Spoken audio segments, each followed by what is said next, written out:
Hello, everyone. Welcome to our last episode for the year being 2021, which I would say is more normal compared to 2020, but still kind of weird. So, anyway, welcome to this episode.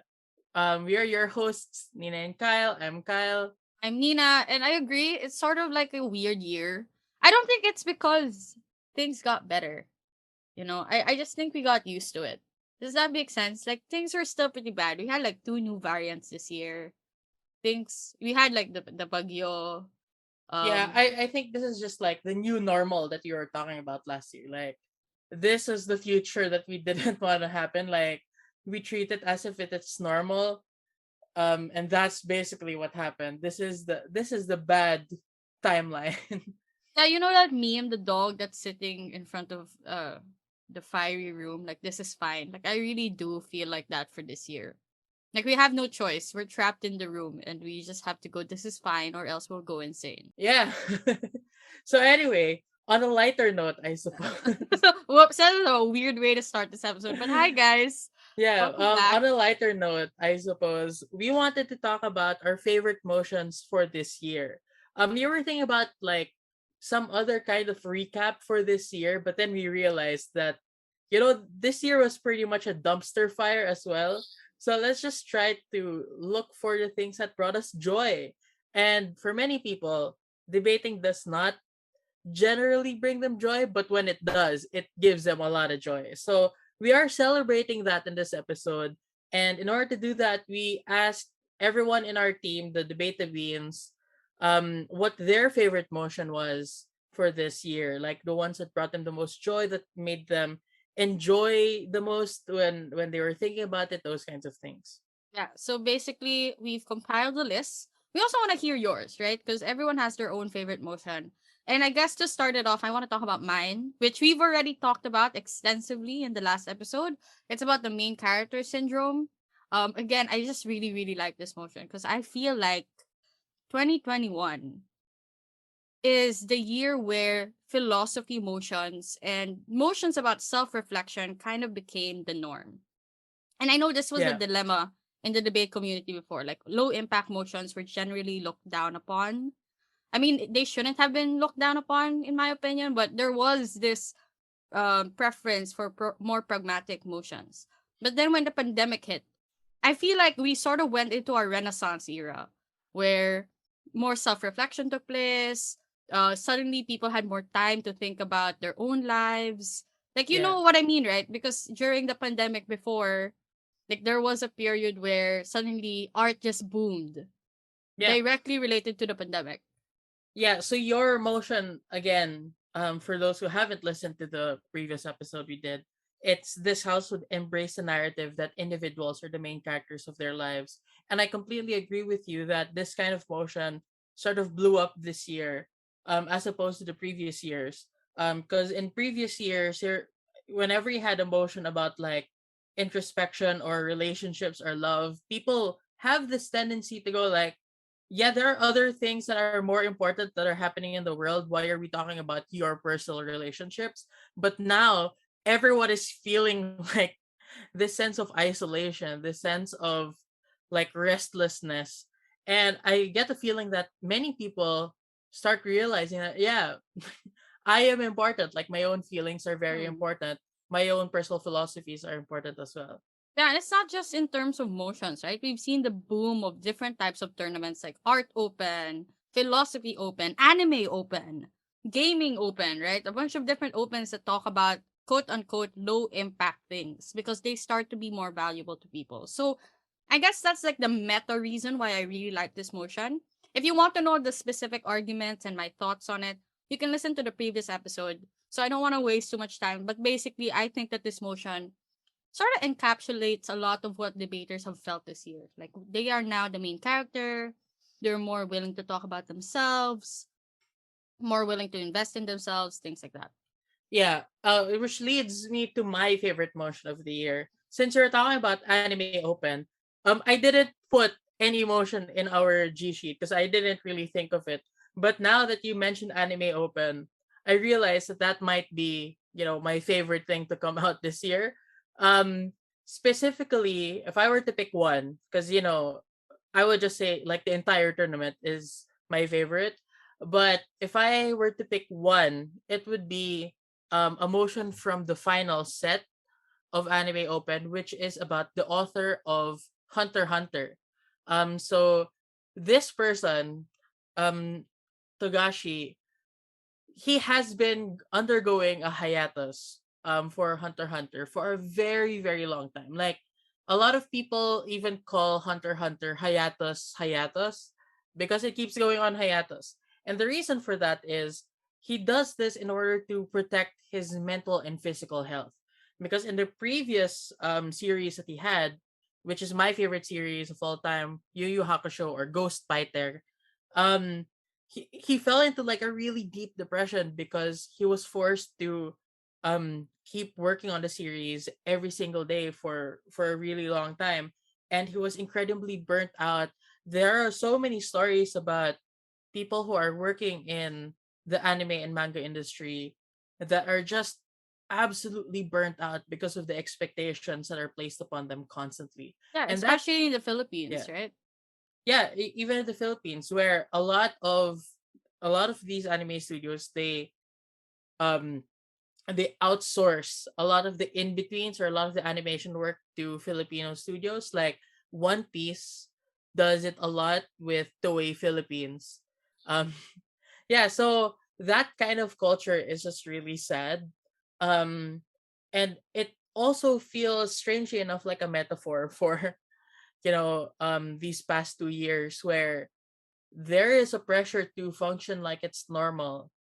And a lot of the time we don't want to ask for help, and that's the main debate in Anime Open finals, where should Togashi get an assistant to do the work for him.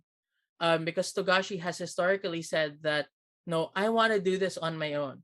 If I'm going to succeed, I want to succeed on my own terms and not because I got other people who are willing to do my work for me. So I think that for a lot of us, we do have the ability, or we do have circumstances that we can use to our advantage. But many of us do not want to use this because we believe that sort of mindset as well. We are saying that I don't want to, succeed unless it's just me. Like That's there's kind some of sort of guilt. toxic, right? But I Yeah, get it it. is toxic. It Yeah. is toxic, but you get it, right? It's so difficult to ask for help. And for many people, like they are struggling so hard and they still feel guilty about asking for help. And those are the sorts of conversations that I feel are so important for everyone, because everyone goes through it. Everyone has this moment where they are contributing something to the world, and they know that they're contributing something to the world, but they can't bring themselves to do it. And it's all, in my opinion, it's okay to ask for help. Yeah, my opinion as well. That's why we have such a great team, right? We wouldn't have been able to do this episode if we just had to think of like what, like five favorite motions each. Like I haven't even attended enough tournaments to know enough of the motions. Like some of the motions we have on this list, I've seen for the first time, right? So as a semi-retired, you need a team.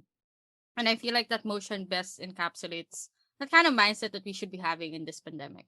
Yeah, so the next motion that you want to talk about comes from Bea. So hi Bea, thanks for sending us this motion. It was about folk saints. So this is a motion that came out in WUDC, or Worlds. So it's the World Championships of Debating, University Debating. It's about religion, specifically Catholicism, because there's this concept called the folk saint, which is a dead person who is recognized within a particular area as a saint, but is not officially acknowledged by the Catholic Church. So, like, they're basically prayed to already, they're worshipped by people in that area, but they're not recognized as saints by, this big structure called the Catholic Church. So the info slide says that unlike regular saints, folk saints have or might have lived lives that the church considers to be sinful. And for many of them, they might be, patrons of some undesirable or sinful people. For example, in Latin America, there's this folk saint called Sarita Colonia who answers the prayers and is actually the patron saint of sex workers, of prostitutes, of members of the LGBT, those kinds of people. And also in Latin America, you have Juan Soldado who answers the prayers of people who commit low-level crimes out of financial desperation. So the motion that Bea chose as her favorite was, this house believes that it's in the best interest of the Catholic Church to officially recognize folk saints. Question: do you think Jose Rizal would be part of this? Because there are, right, Rizalistas that worship Jose Rizal like a saint. Do you think that would be involved here? I don't necessarily know. The first reason why I don't think so is Rizalistas, they worship Rizal. I'm not sure how, but my understanding is they worship Rizal in and of himself and not as like someone in connection to the broader Catholic Church or in broader Christianity. Um Actually, should we Google that? Should we Google that? Yeah, let me Like, Google that while you just explain things more, and I'll Google. yeah, so the thing about folk saints is that generally speaking, they are so widely worshipped by Catholics. So they don't have to identify as a member of another religion in order to worship a folk saint. But I wanted to note that for this motion specifically, I don't think that they are necessarily living sinful lives. So for example, the info slide talks about Sarita Colonia, who is the patron saint of sex workers and LGBT people, which implies that she was an LGBT sex worker, but that's not really the case. What actually happened, as far as we know about Sarita Colonia, is she was just a little girl um she was just a little girl living in Lima who had to take care of her sick siblings because her mother died. Her father remarried, but um she had to take care of her siblings. And in order to do that, she took so many jobs. Like at the same time, she was selling vegetables and fruits and whatnot on the streets. And she also had to be a maid and a caregiver and stuff like that, all the while she was not even a teen, she was a literal child. So she died from malaria, and her father put her picture on a cross and on her tombstone, and a lot of people who knew her, a lot of these people were poor, who were suffering also in Lima, went to her and asking for guidance. So that's how she became the people saint of Lima, because she wasn't really a sex worker, but she was supposed to represent those who were disenfranchised in this vast urban sprawl called Lima. But Yeah. the reason why, and I just want to emphasize this. So first of all, she wasn't necessarily living this life that the Catholic Church would consider to be sinful. But I just wanted to note that the reason why she's still not considered as a saint by the Catholic Church is because of a rumor, basically a rumor, where the rumor goes that she was molested before she died, and because she was molested, she was no longer pure, and that's the reason why she's not being recognized by the church. It sucks. Like, it doesn't just kind of suck. It really does suck. Like, I know, like, Saint Rose of Lima. Do you know the story about that? That No, what's up? so that saint is an actual saint recognized by the Catholic Church, and the reason is because I think Saint Rose of Lima was so pretty that she almost got molested, and you know how she retaliated? I think she put thorns all over her face or something. Yeah. Like Saint Benedict in reverse. Like like Saint Benedict threw himself into a thorn of bushes because he got horny. But Saint Rosalio was like, I will throw myself into bushes because other people get horny. So you also see the sexism, right? So Yeah. if it's a woman, she has to be the one that adjusts. But anyway, that's the story, right? So I guess she's still considered because she technically didn't get molested, but was almost molested. She was still Anyway, pure, quote she unquote was still pure. pure, and that kind of annoys me because, like, who is the church to decide who's pure and unpure? So if I ride a bike and I break my hymen, am I no longer worthy of being a saint? Yeah, unfortunately, you should not have Ridden a entered bike. into sexual relations with your bicycle. Yeah. Anyway. Unfortunately, I'm so sorry to tell you. But also, I just wanted to say that it's not like those people who are actually acknowledged as saints by the Catholic Church are always moral people. Yeah, that's So true. like you mentioned Saint Benedict, and as a Benedictine, And that's a as a person who Benedictine graduated, too. Yeah. yeah, in under the rule of Saint Benedict, which a lot of people use as like a basis for guiding people into adulthood or whatnot.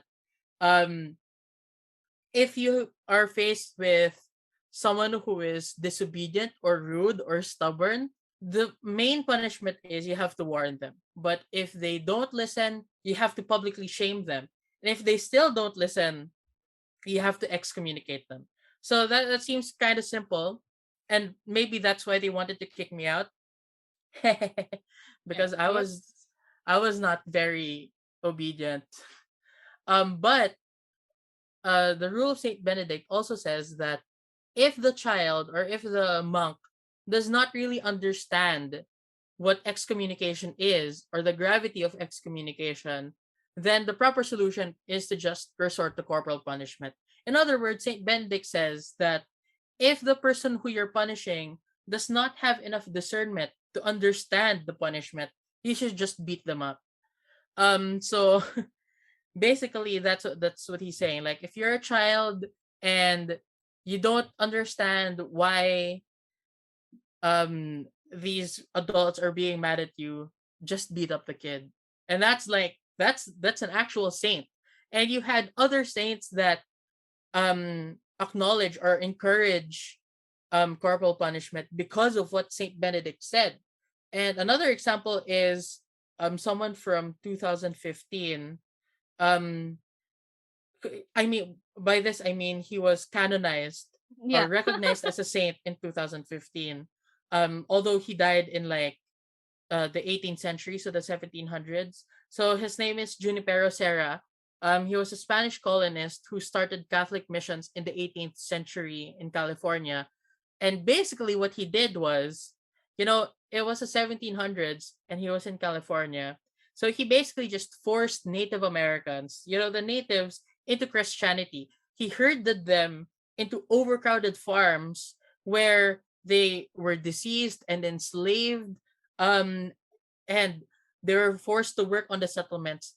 And if they disobeyed, they would get beatings, partly because of Saint Benedict's endorsement of corporal punishment as well. So Amazing. yeah. So I think that just because we're talking about sainthood does not necessarily mean that they have to be absolutely moral 100% of the time. So even assuming that these people might be sinful, right? The fact that their stories are so impactful to people, it kind of says something about what people need from the church. So in this motion, you are taking the perspective of the Catholic Church. What are the interests of the Catholic Church? You want to make sure that your religion is relevant. And in Yeah. order to make yourself relevant, you have to make sure that the stories that you're endorsing resonate with the people who believe in your religion as well. Yeah. So basically, I think the principle side we kind of discussed, like the standards are vague anyway. But on the pragmatic side, as a religion, you need to stay relevant. And to do that, you need to adapt to the times. Of course, there's also the argument on the other side where you have to talk about, staying true to your values and things. But I think objectively, as a Catholic church, it's kind of hard to defend, given that you have people like Saint Teresa and Saint Benedict, like abusing individuals in the process of getting what they want. Kind of makes you second guess yourself as a Benedictine, doesn't it, Kyle? Like, No, do you I've have always dilemmas? no, no, I don't have a dilemma about it because I always hear that, yeah, this is not always cool. Like, I heard a story from my theology teacher about exorcism because the Saint Benedict medal that I have on me right now, Nina gave me one. But the Saint Benedict medal is used for exorcism as well. And I was told that in order to exorcise a demon out of someone, part of it is you have to tell them all your sins and then beat them up. So like a lot of people, like when apparently I'm not sure, this is hearsay from my end. A lot of people when they learn how to exercise, you are like, nah, I'm just gonna leave. I'm just gonna leave the seminar because I don't wanna. First of all, I don't want to tell a random person my sins. But number two, I don't want to beat people up. Yeah, that's funny. That's funny. Oh, by the way, before we move on to the next motion, I did the research on Rizalistas. They actually believe Rizal is God himself. So I don't think it's Yeah, under the Catholic Church. So he's not a folk saint. It's like a different thing altogether. But, I'm happy we clarified that for the sake of clarity. All right, next motion now. We kind of spent a lot of time there. I think because we're kind of nerdy. You're nerdy about religion. I just have a lot of knowledge about saints and stuff because of my upbringing. But anyway, the next motion is from Miko Bombeo. Hi, Miko. Hope you're doing hello. fine. It's from my own debate open, which I actually debated with Miko and Thea. So it was a debate to be in team up. And it was the finals motion which we won, and it's about the fire strategy. If you don't know what the fire strategy is, it's basically financial independence, retire early, and it's basically when young adults accumulate extreme savings and investments in order to be able to retire by the age of 39 or 40, right? And it's also basically giving value to things like items, goods, lifestyles based on how much you're earning. And basically it's the grind and hustle culture, right? Like it's not in the Yeah, info side, but it's basically grind and hustle culture. And we've had an episode about this before, but I guess the difference of a fire strategy is that this motion is about whether millennials should adopt the fire strategy or not. If yeah. I So recall, if I recall, I was gov here. Yeah. yeah, so the fire strategy, from my understanding, is a bit different from hustle culture because hustle culture does not prevent you from spending, right? Like you can hustle and then spend on, for example, a car. But my understanding is the fire strategy is you just want to retire as early as possible. And that means that you have to stop drinking coffee, you have to stop playing games and stuff, like what you were saying earlier, like the value of certain items and lifestyles, you look at it based on how much time you would have to spend in order to get that thing. So the main thing that you want to look at is time.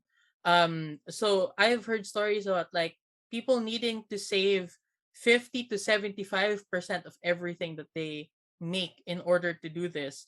And this is incredibly problematic if you are not privileged. Like, can you imagine someone who's living paycheck to paycheck and they're being forced to save 75% of it?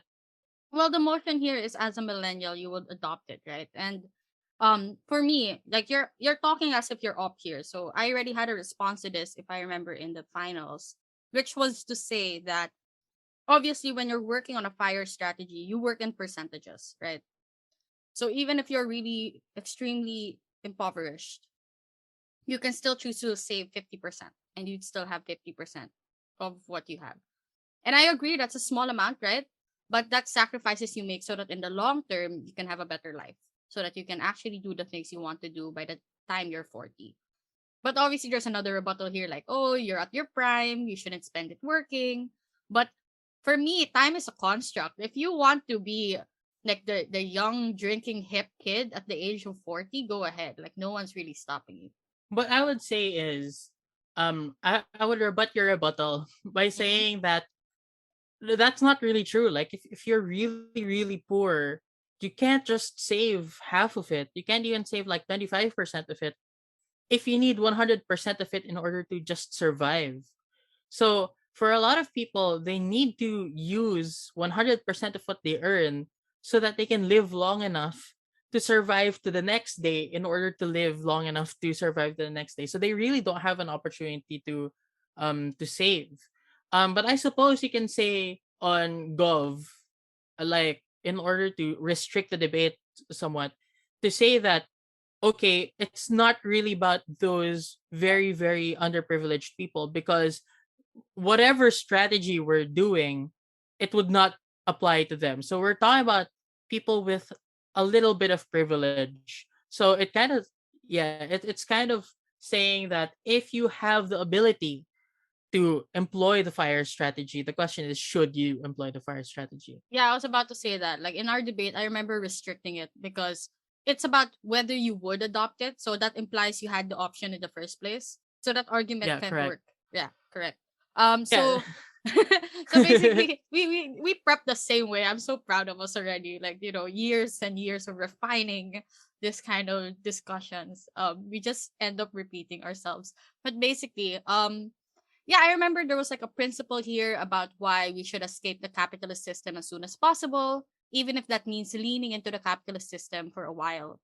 Yeah. Because, my defense there was like, yeah, sure, you're participating, but you're participating less actually by, limiting the time you're staying in that system. And then Oh, eventually you yeah, can leave. sure. But I was also thinking, like, since you're talking about time earlier, I think that while it's true to some extent that you can still be a party person at the age of 40, that doesn't necessarily mean that all your friends will still be a party person at age 40. So you have to recognize that there will be a trade-off. Yeah, of Like, course. there are less opportunities to experience certain things because you're the age of 40. But at the same time, there are more opportunities that you can afford now because you're richer, because you employ the fire strategy. So this debate is really just about, like, balancing that, the lost opportunities that you the opportunities that you lost because you waited so long versus the opportunities that you gained because you adopted the fire strategy. For me, my answer na lang is if they're the type, for example, that would ostracize you because you're not drinking with them, then you just get better friends. Get friends that also use the fire strategy. Be poor together at the start, and then when you're all rich titas and titos, you buy like a rich like Oh vacation no. home in Zambales or something, diba? Yeah, another thing that you can say is, another I don't know if this happened in your debate, but, like, I just thought of, like, you can say that, oh, your experiences now that you're rich are better because you have a longer time to enjoy them, because you're 40 years old, you have 40 more years, or like 60 more years. Let's say you live until 100. You have so, like, a much longer time to enjoy the fruits of your labor, basically. But at the same time, I feel like you can respond to this by saying, no, if you work yourself to the bone for 40 years, it's highly likely that you're not healthy enough to reach the age of 80. So you might only be able to enjoy that for 20 years. And then maybe government can respond to that by saying that, well, it's not about the length of time, it's about the intensity of your good experiences. Like, I could live for only 20 years longer, but if I'm surrounded by people who make me happy, then, like, that's great. So it might not be the length of time that you enjoy it, but the amount that you enjoy those experiences that you have with. Yeah, we actually preempted that. So I searched up our old case because it's in Google Drive. So when Thea spoke as first speaker, we already had that idea of sort of reconceptualizing self-actualization. Like I know it's like a mouthful, but it's basically right now we put so much value in enjoying things at youth, but maybe that's just because we're been approaching it wrong, and it's become the norm that when you're young, that's when you enjoy things. So what's to say you can't enjoy things intensely when you're older? So basically what you argued, we just summed it up into, moving the deadline for self-actualization and not forcing it to happen immediately because or just because you have time and energy to have that. We even argued that you're more likely to reach self-actualization because right now in the capitalist system, money is the root, to head there. So it made me curious what my extension was, right? Because so far we've been talking about a lot of the basic stuff. So I'm kind of curious what I extended on. And apparently, my extension was about, because the other team, and I remember who we were against here. It was UPDS. Hi, UPDS. I think it was Marco Dava, Gabby, and I forgot the other person. Man, I feel bad. I forgot who I went against.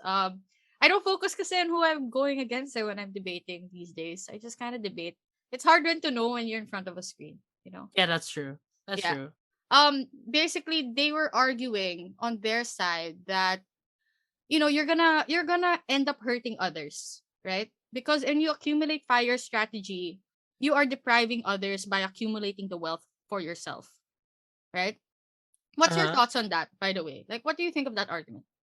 I think that happens regardless. Like as long as you participate in a capitalist system, it's a zero sum game no matter what. So you can say that on opposition, the logical conclusion of that argument is to just deprive yourself of everything in all situations. Like you should always feel bad about trying to reach for a better life for yourself. Yeah. So that was my response as well. So we're on the same page. I said it Yeah. happens. Ew, ew, mind reader. We're on the same page. That's basically what I said. But I also added an extension that if it's about helping people and not making them suffer, you actually do that better with the fire strategy. Because if you get to retire early, that opportunity opens up to someone else that's probably younger, right? And you basically bump down the time of waiting before that person gets a promotion because you've already retired, already left. But another thing I said is that when you have the money at that young age and you manage to spend it already, you're not concerned about yourself anymore because you're done. You're self-actualized. You've actually achieved your goal by the age of 40. So what do you do with the rest of the time? If you are concerned about helping others, then you have more of an opportunity to actually give back, to be a philanthropist, to be someone that donates to charities, that does teaching, volunteerism, that actually achieves what they want as hobbies, right? So if it's about helping people, my extension was you do that better with the fire strategy compared to where you wake up 8 to 5 daily. You don't have time to think about other things or other people. Yeah. So the next motion that we wanted to talk about is Jill's favorite motion for this year, which came out in MIV this year. It's about Taylor Swift. So I just talked to someone the other day about the podcast, and they were like, "Oh, I've never heard this podcast, but I am gonna start listening to it because of Taylor Swift's episode on it." Oh, So this is one of those motions that's about Taylor Swift. So it's about admitting to the public the inspirations for her songs because apparently, even though everyone has like basically a theory about who particular songs are about, she never publicly admitted um who those inspirations are. So we go like Jake Gyllenhaal, but this was not really 100% confirmed pala. yeah. So the reason for this is because I think, right, the motion is about whether Taylor should admit who the inspirations are. If you were on Gov, at least I was part of the ad score for this, so I kind of have a unfair idea of what the debate should be. But basically, if you were on government, what you should be arguing here is that it's a way for closure, right? It's a way to actually cement the fact that Taylor is entering a new era by removing the pettiness, removing the vagueness, like actually admitting to the public and laying herself out bare, right? It's a new era of her being honest to her audience. And that helps Taylor Swift in the short term because of the fact that it boosts her popularity, it gives her a sense of relief, but it also helps her in the long term by, sort of like giving a warning to the rest of the guys in the future that if you mess with me, not only do you get a song now, I'll admit that this song is about you. So those are like the surface level arguments you can run. But there's also arguments about like maintaining her relevance in the career by making sure there are things that need to be talked about by the industry, that the industry is basically madrama, therefore you're fueling the fire. But the up here is about, giving strength to the narrative of the other side. Because when you admit it's about Jake Gyllenhaal, people will start asking Jake Gyllenhaal for his side of the story, right? The reason why Jimmy Fallon and other things do not pry about uh those songs to the actual individuals they're allegedly about is because they don't know for sure and don't want to be the ones to confirm whether it's about Jake Gyllenhaal or Harry Styles, so they won't ask. But now that you're admitting it to the public, it's free game for the press, right? And this might actually disempower Taylor Swift because Jake Gyllenhaal might, say something that harms her, or Harry Styles might say something that harms her, or basically it just makes the story less about Taylor Swift and makes it more about everyone else, which might Yeah. not be good for her career. Yeah, that makes sense. I was thinking something completely different from that. Like, So this is one of those examples where we do not think the same way, because my I was thinking of it from like the perspective of how do we best create more engagement for something. So I was thinking of it more as like a world building thing, or like like a death of the author type thing, where you say that if Taylor Swift says or confirms that this song is about whatever, you stop any, speculation. You cannot, have more fans talking about their theories about what happened. And that means that, it basically takes away from the experience of being a fan, where you talk to other people about those theories, like the communitarian aspect of it. Um, because, you just refer to the conclusive statement from Taylor Swift. So I'm looking at it from the perspective of like a Harry more Potter liter fan, yeah, it's a more Harry Potter literary. fan who goes like, I really like this. It's just that I don't need you to fill in every single gap for me, because you are basically spoon feeding it to me, as opposed to this is a piece of art where we have this interaction between like the author and the audience, where I'm interpreting a particular song. So it actually kind of restricts the audience from seeing themselves in it. And like a really big thing with a Taylor Swift song is how relatable it is. Yeah. So if it is only about a particular person or only about a particular situation, you know, it prevents you from looking at it from your own perspective. Like, what if I was there? Because I can't imagine myself landing Jake Gyllenhaal, even though he's problematic. Apparently, according to theories, I still can't imagine it anymore. But if it was like someone like a vague person, like I don't have any image of who that person might be, I can fill in that gap for myself, and it becomes immediately more relatable to me. Yeah, and that increases sales and increases the popularity of Taylor Swift. Now I'm curious, do you have a Taylor Swift song you relate to in any way? No. Like, I don't think I have one either. Like, or I just haven't thought about it in a while, so I'm not sure. Like, I'm not a big Swiftie. Like, Me neither. Yeah, me I just neither. know a lot about Taylor Swift, mostly against my will. Like, it just shows up in my timeline. Everything I know about Taylor Swift is against my will. Not that I'm complaining, it's just against my will. Also, things I know about other actors, like, I know so much about Jonah Hill for some reason, right? Bakit Like, Jonah Hill?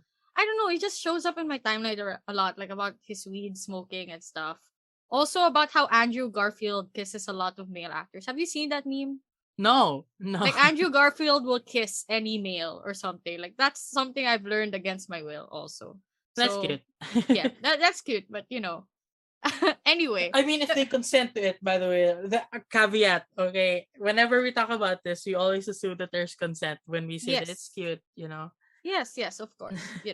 Anyway, so that's the Taylor Swift motion. If you want to learn more about it, um, actually, we don't have an episode about Taylor Swift, but if you like Taylor Swift, we do have an episode about her masters, which I think is also very interesting. So give that a listen. The next one's a wild card, and for And I this love one, this. Yeah, I and love for this. this one, we thank Charlie Vitog. Um, so hi Charlie. This one is about cars. And not just the vehicles. This is about the movie Cars. And basically there's an info slide here. And I think I want to give this to Kyle because Kyle's good at dramatic reading. Let's go. So in the first Cars movie, I can't do this. So anyway, in the first Cars movie, um, if you remember, there were basically three guys who were competing to win the race, The right? Piston Cup. How dare you Yeah, the forget? It's the Piston Cup. yeah, the Piston Cup. So the beginning of the movie, what happened was there was a three-way tie. There's a three-way tie between this really old dude named the King, and he's the king of the circuit, whatever.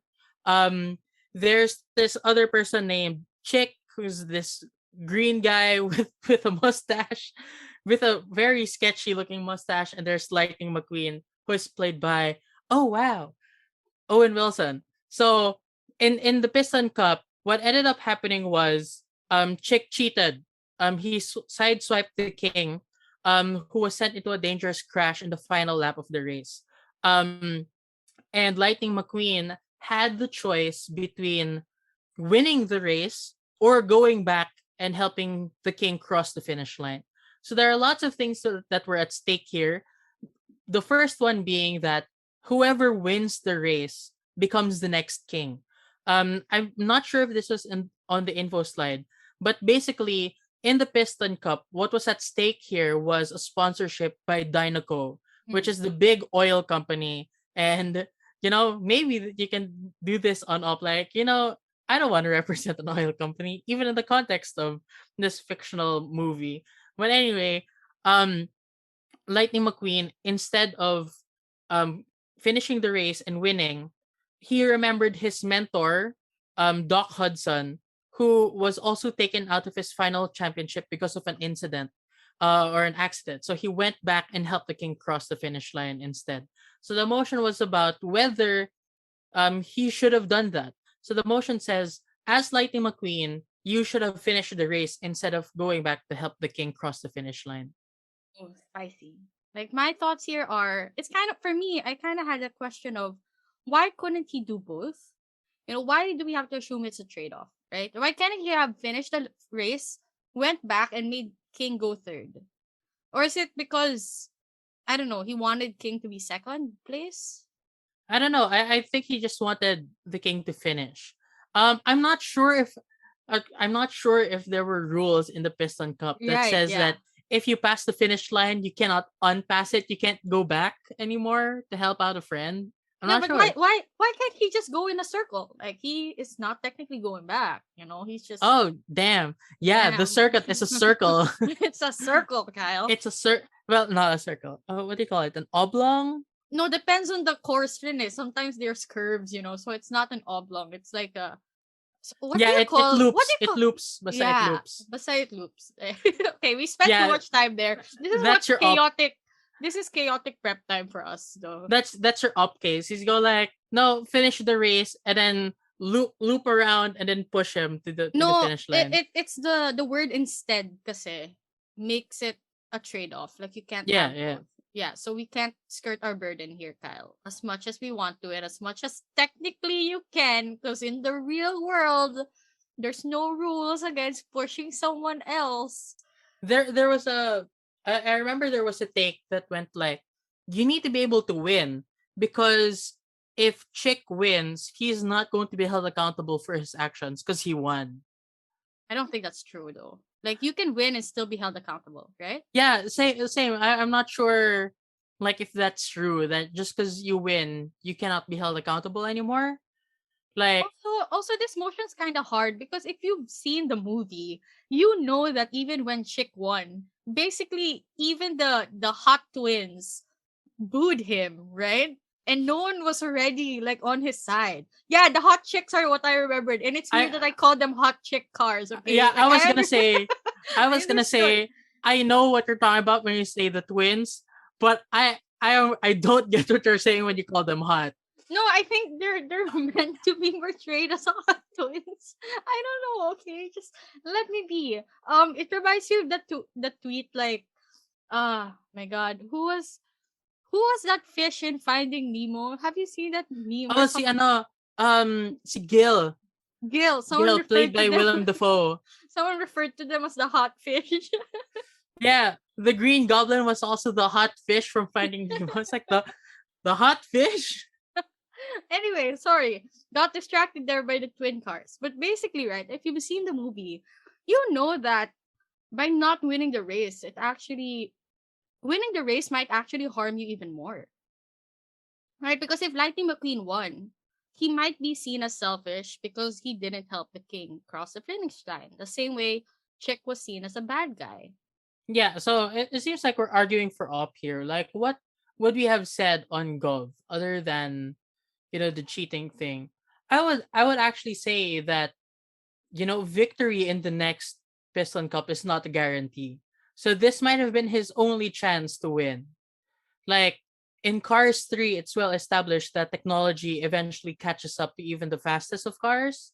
So he doesn't know how fast that technological change would happen. So this might have been his only chance to win. Yeah, And then the yeah. next one he might have lost already. Yeah, Kasi or you could talk about, sorry, or you could talk about how the king would have been better helped actually if Lightning McQueen won. Because he's getting a sponsorship, right? From Dinoco compared to Rusty's. I still remember these things. I'm so proud of myself. But right, his main sponsor is Rusty's. If he got the Dinoco sponsorship, it could actually help the king. As well as, the pit crew of uh Lightning McQueen Radiator in general. Springs. Yeah, Radiator Radiant Springs. Springs. Yeah, I almost remembered every detail about that movie except for that. Damn. Yeah, I was also thinking on Up pala that just to substantiate the fact that even if Chick wins, he might still be prosecuted for cheating. Um there is clearly, it's not outrightly stated in the movie, but there is clearly a tribunal that makes decisions as to controversies that occurred during the Piston Cup. And we saw this in the beginning because Lightning McQueen became part of the three-way tie on a technicality, right? If Yeah. you remember in the first race, the car broke down. He broke down, and the only reason why he crossed the finish line was through his tongue. Yeah, And he like stuck his tongue out. I that's a remember. technicality, right? Because like, what if you spit, like you spit or whatever, or you throw like Veal or something. your wheel across the finish line. Does that mean that you crossed the finish line? Right? So there must have been a body, an adjudicating body that said, because this tongue was still attached to Lightning McQueen and that tongue crossed the finish line, we can therefore conclude that he crossed the finish line and is part of the three-way tie. So there is a governing body that makes these decisions about who deserves to win and who doesn't. So you can still hold Chick accountable. Yeah, The and it's not lore. yeah, and it's not even just in terms of the race itself or the Piston Cup's like jurisdiction. It's even legally speaking in the whole world. In their world, right? Because technically you almost caused the death of someone, right? So I'm guessing there are legal repercussions even outside of the race, right? That makes sense. Yeah, that's Because you're true. not, and we saw in like the first part of the movie that there is a court. Sally the Porsche is a lawyer, and Lightning McQueen had to be represented by someone, right? So there is a court system that exists as well. So if it was not through the tribunal of the Piston Cup, then Chick could have been, tried for attempted murder or something, or could have been sued at least for damages, even outside of the Piston Court. Yeah. The lore. The lore. Man, Yeah. I wish we Go debated rewatch this now. the go rewatch the Cars movie. It's the best Pixar movie. I'm kidding. It's like it's There my should least be. favorite. I think there should be a Pixar tournament, like just about the Pixar movies. Like that would be cool. Like Oh my gosh. something about Wally, like Yeah. environment, and then Cars is about, I don't know. I guess this motion, right, or something like that. There is also a way to substantiate because I remember there was an argument that on Gov where it was like, yeah, you have a moral victory, but your moral victory does not pay the bills, right? And you basically owe the entire town of Radiator Springs for their services. Like you didn't see a contract saying that this was a donation, so ba- like you can probably assume that you have an interest in paying them back for their services somehow. So a moral victory does not do it for Radiator Springs, but I would also say that on opposition, by going back and helping the king cross the finish line, it was a moral victory that led to more concrete opportunities for Lightning McQueen in the future. And what opportunities are these? I'm talking about Cars 2. Because in Cars 2, he was recruited by the government in order to be a globe trotting spy. Yeah, And but we this don't only know that was happened. gonna be assured though. Like you can't argue in retrospection. At least like you can't argue with certainty that those things would have happened. Like I think for me in the lore, Cars 2 didn't exist, right? Like I No, don't but like Cars 2.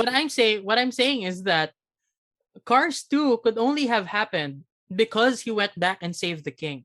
So even if we're talking about hindsight, right? Um like if this is like a regrets motion, we're looking at Lightning McQueen's acts in hindsight, I would still say that his moral victory opened up so many doors for him because his moral character was seen as, very good. But I feel Yeah. like we talked too much about Cars No, now. I think this is such a fun motion. That's why I don't mind spending a lot of time on this. Or anyway, we're gonna move on now to Thea's motion. Hi, Thea. Mandatory hi for all the debate beats. Hello. So this one, I don't know which tournament is from. It doesn't have an info slide. It's about religious organizations and whether they should actively encourage their followers to consume hallucinogenics and psychedelics for religious or spiritual or mystical events. I think this is a mix of med and religion. Both topics I'm not very good at. So I'm gonna let you start with this, Kyle. So, the thing about religion is, the thing about drinking wine in church, Yeah. during masses you drink wine at the last supper and stuff. That actually comes from a very, very long history of different religions imbibing certain substances that would make them feel intoxicated or inebriated or high, because that is the way for them to feel closer with their spiritual selves, or you know just be more spiritual in general. So there's a very long history talaga. And even today you have things like ayahuasca and stuff that does get you high. And it has been practiced for hundreds, if not thousands of years by different religious groups, by different religions. But right now, because of different laws, you're prevented from imbibing those things, except if you're doing it strictly on the basis of your religion. Because, and this is not legal advice, but even if there are general laws in place that prohibit, for example, ayahuasca, if you're using it because of a sincerely held religious belief, there might be an exception carved out for you, especially if there is no compelling interest that the state wants to prevent. That is, great enough to warrant the limitation of your right to freedom of religion. Ayahuasca. Sorry, I'm not familiar with my substances. Ayahuasca is Is it like um weed or it's is it's it a a plant that you mushroom? turn into tea. It's a plant that you turn into tea, and it's incredibly bitter. And it gives you like a really intense trip apparently. So that's the thing about it. Um but basically that's for Gov. You should basically just say that religious organizations, as a part of their substantive religious beliefs, they believe that if you experience certain things, you get closer to spirituality or mysticism. Because the motion talks about mystical events, and in the philosophy of religion, mysticism has a specific meaning, which is that cannot be understood or written about. It basically transcends our ability to talk about them. So Mm. mysticism can only be felt. So on Gov, you should say that religious organizations have the interest of encouraging people to experience those mystical events for themselves in order to reaffirm their beliefs in the religion. Yeah, so I would argue this in two ways, right? The principle here is that this is not new to religion. In fact, it's actually going back to its roots. And then basically the second thing, which is what you said just now, actually allowing people to amplify their religious affinities and their ties to the religion. How about an op though? Like I think besides talking about how it would probably harm the image of the church to backtrack all of a Yeah, sudden, definitely. what would the principal discussion be here? Because honestly, I'm very progressive, so it's hard for me to imagine why principally we wouldn't want people to experience drugs that are you obviously there's gonna be limitations here. If you were in government, you'd state that we're not talking about overdose, we're talking about safe consumption, monitored consumption. Like I'd put a lot of prongs to be able to prevent that. So without the obvious arguments about, overdosing, killing yourself, harming yourself, what's the principal defense for why we should not? I think the image of the church is like you shouldn't break the law. And we sort of assume that a lot of hallucinogens and psychedelics are illegal. Um and they have been illegal for a very long time. Even today, when it's sort of well known already that certain hallucinogens or certain psychedelics like um psilocybin, which you might remember, is the thing that people use for microdosing. It actually helps out with certain mental health conditions like depression. Even today, there's still a lot of pushback against it. Like there is a wide body of scientific knowledge that says in certain situations, minor doses of psychedelics could be good for you mentally, and health wise. But there's still a backlash to it because you are seen as like being more prone to do dangerous behavior. Even if it's not like you doing dangerous behavior against yourself, there's still a propensity that you might do dangerous behavior against others. I'm not saying that this is the truth, but this is the way that it will be seen.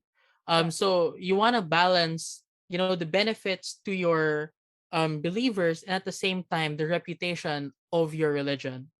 Yeah, that made me think of another argument for government, right? So if you were on government and that's the case, like there is a big pushback, I would argue that it's actually an opportunity for the Catholic Church to shape discussions around drugs and the use of psychedelics and hallucinogenics.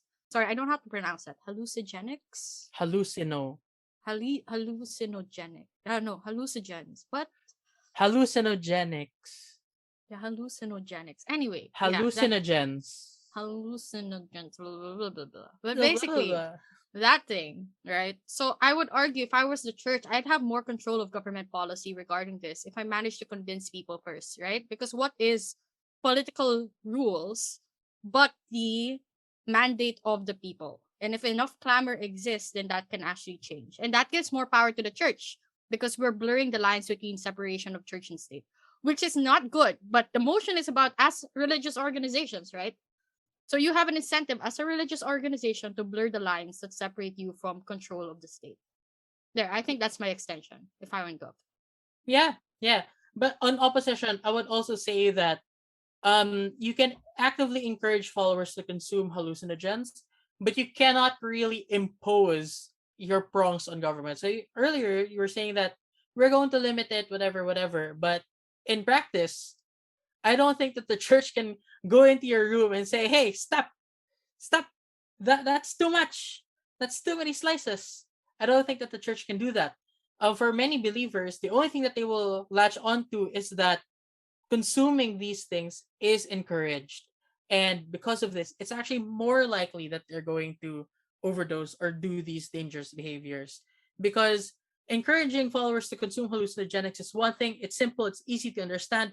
But when you put like a five-prong policy as to how you consume it, you introduce a lot of these nuances. That's harder to remember. That's harder to understand. Yeah, yet somehow remembering everything in the Bible is easy for some people, you know. But that's It's besides not. the point. It's not easy because like people forget how to love their neighbors all the time. That's fair. That's fair. You're right. All right, so that's that motion. The last one is a kicker.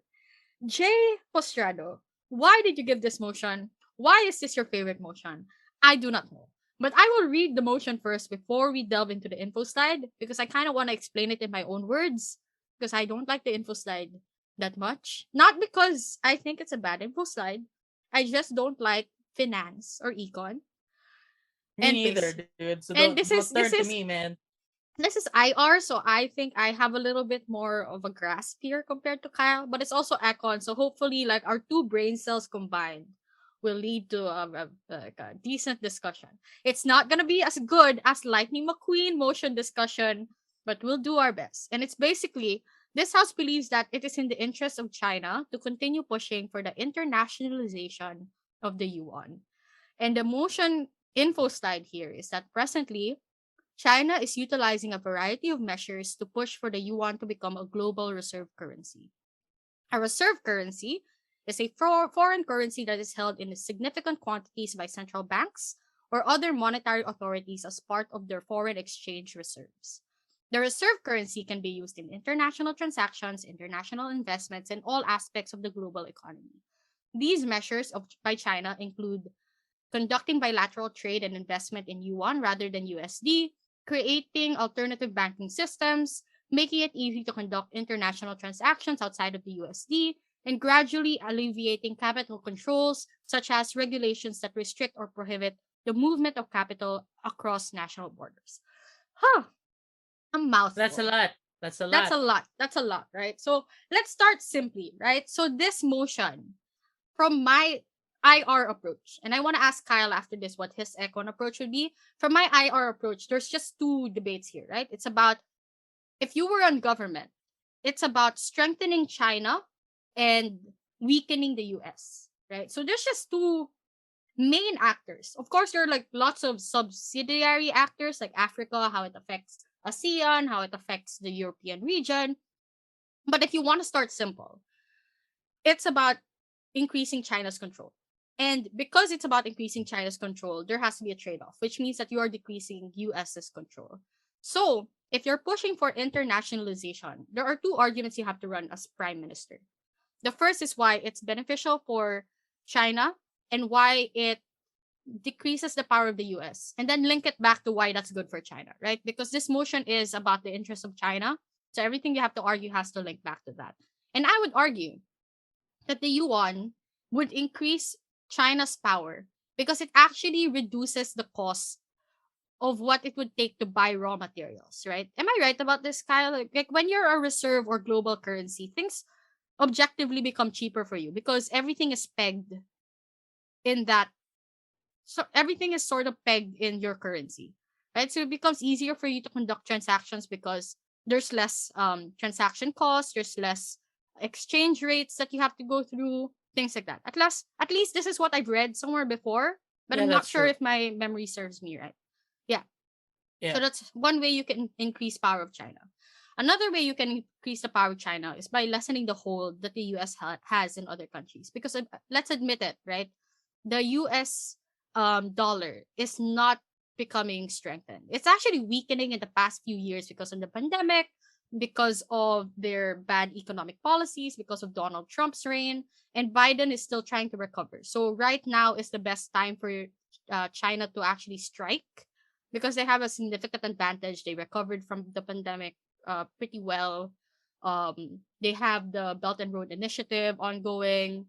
They have like a cultural control on a lot of different countries. They have land expansion, as we can see in the West Philippine Sea.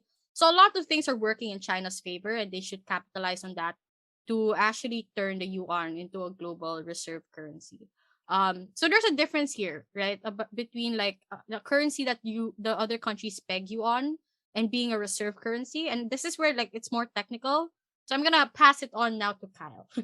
No, this is actually the field of economics that I'm the worst at. Oh, Like really? this, I'm so not good at this because, um, because there are more complicated fields of economics. One of these is international trade, and another one of these is finance. So this is a combination of the two fields that I am the weakest in. So like if this was about like health economics or labor economics or like competition economics, I'd be very good at that. But this is the type of thing I'm just like, oh man.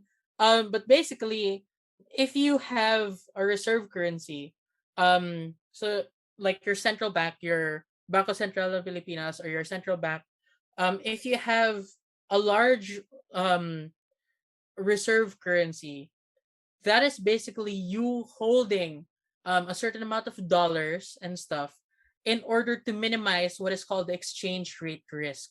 So an exchange rate risk is basically like if you need to purchase something in dollars, right? And you only have pesos, you will have to exchange your pesos into dollars first before you can buy this thing. And depending on the different exchange rates, it might be worse for you because um you might have to shell out more pesos, right? Compared to if you just had to shell out dollars. So that's the reason why basically you want to have a reserve currency. But if you want to be the global reserve currency, basically all these different countries will be looking towards your own monetary policy and changing your own monetary policies in order to fit that. So the reason for that is if you predict that there's going to be inflation in the future for this global reserve currency, you might want to have more of it right now because that will just increase in value in the future. So if you get a lot of it right now, so that sort of mechanizes the control arguments that you were talking about. Like your own monetary policy as China will drastically shift or change or influence the different monetary policies of all these other countries as well. Yeah. So let's talk about op here because I feel like so far I'm personally a little bit biased towards Gov, knowing how China has been working and things like that. But I guess right, if you wanted to opt this, you have to talk a bit more nuanced about current events. Like obviously everything I argued about China doing well is still debatable. I personally lean towards, the stability side of China's economy and China's politics. But in reality, you could argue that it's still unstable. So that's argument against wanting to internationalize the yuan. Like it's not ready. China might fail if they internationalize the yuan. It might worsen their image in the long run.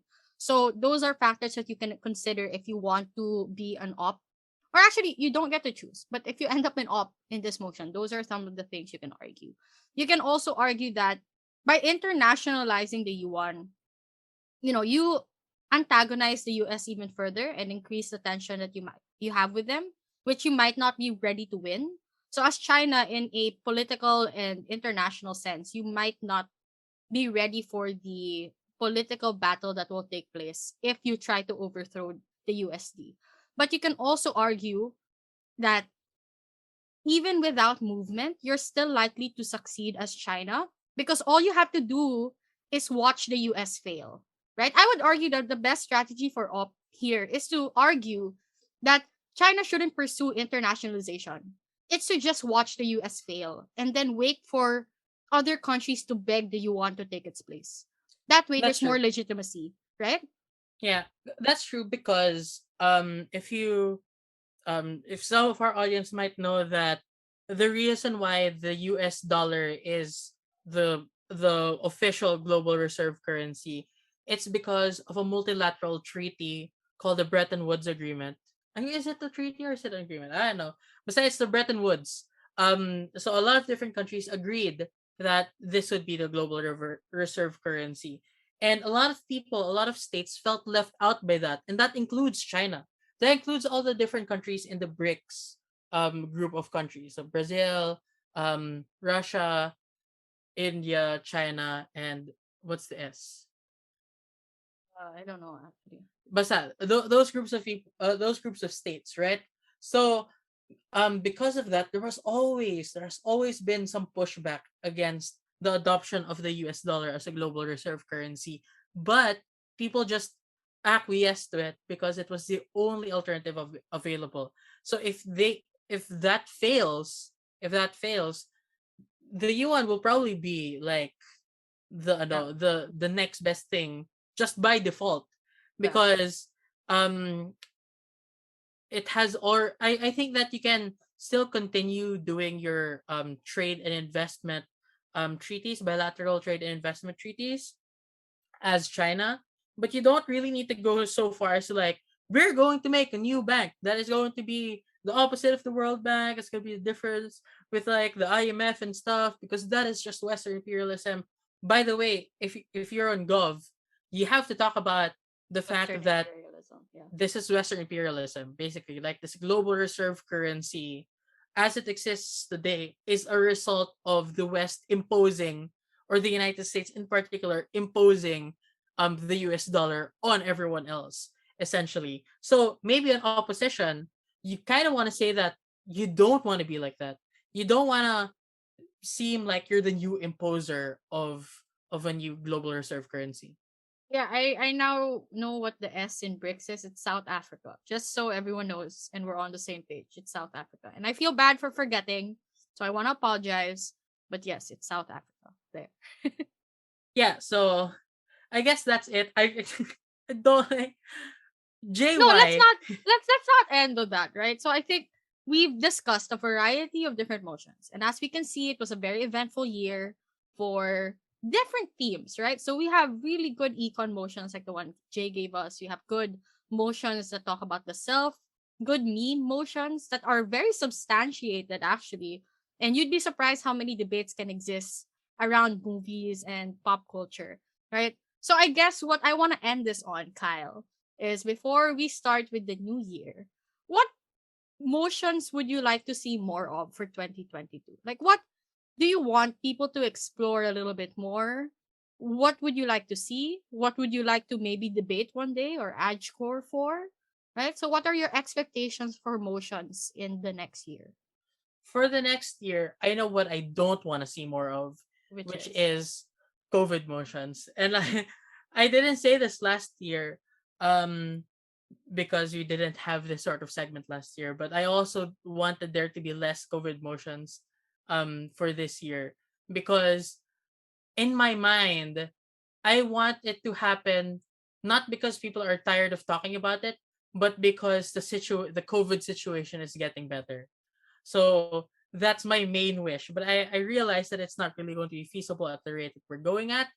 Um so I predict that there will be more motions siguro about art. That is something that we have been looking towards so much nowadays, because it still reminds us that we're still human, as opposed to before the end times, you know. A lot of people really did not like art motions at all, because there are more important motions now. um but now we've seen so many more art motions lately. Um, I like that there is a trend in philosophy motions, because there are now new ethical conundrums that we found ourselves into. And I don't know why. I actually don't know why, but there are more religion motions now than ever before. I don't want to think that's because like I influenced it somehow. But if I did, wow, trendsetter.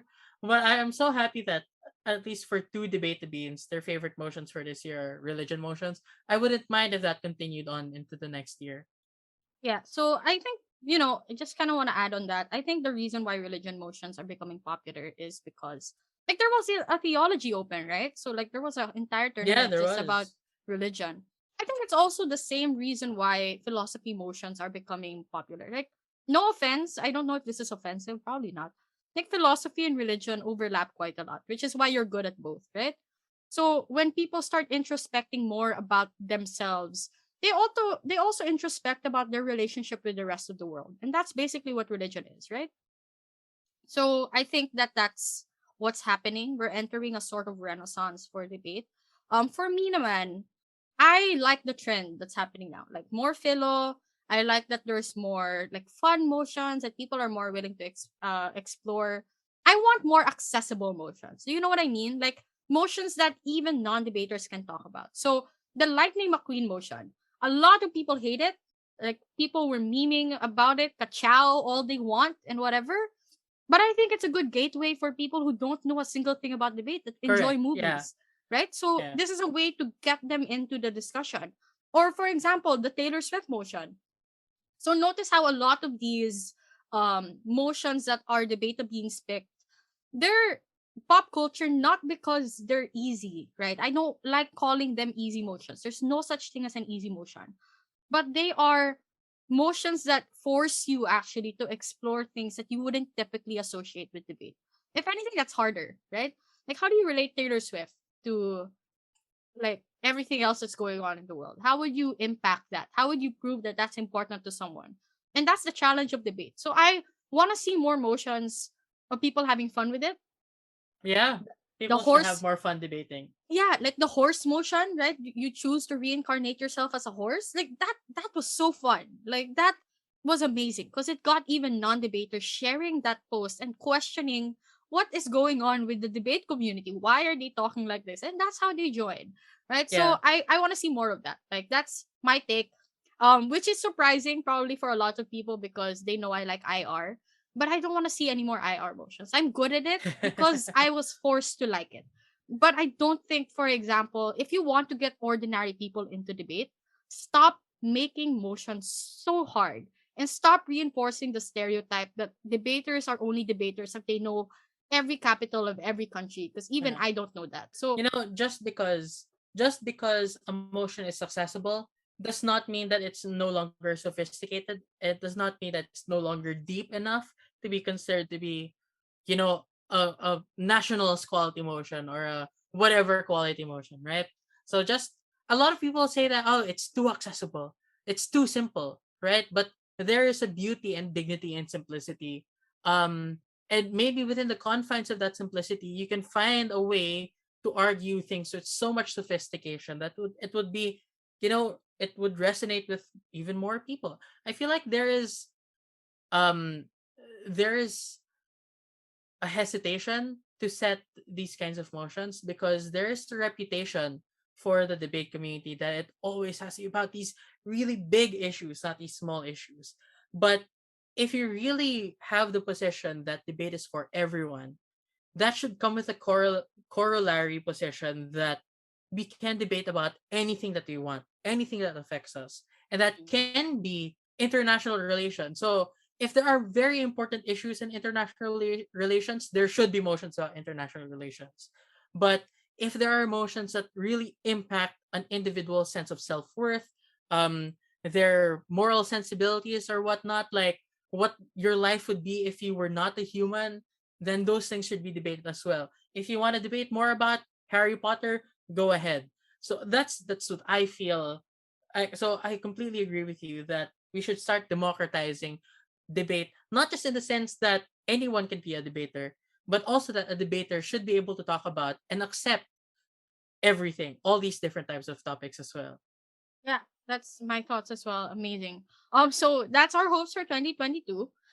We hope you like the motions we discussed. There's quite a variety of them. I'm sure you have more. Feel free to, talk about them with your friends or talk about them with your fellow debaters. I think having a recap of motions for the year is not just good training, but it's also preparing you for the next year. Like what you want to expect, what you think will come out, how you think things should be approached, etc. So that's it for today's episode. And for our last episode of 2021, it was quite a ride. We posted a lot of episodes, not as many as we would have wanted, but there's another year. We're still alive and kicking.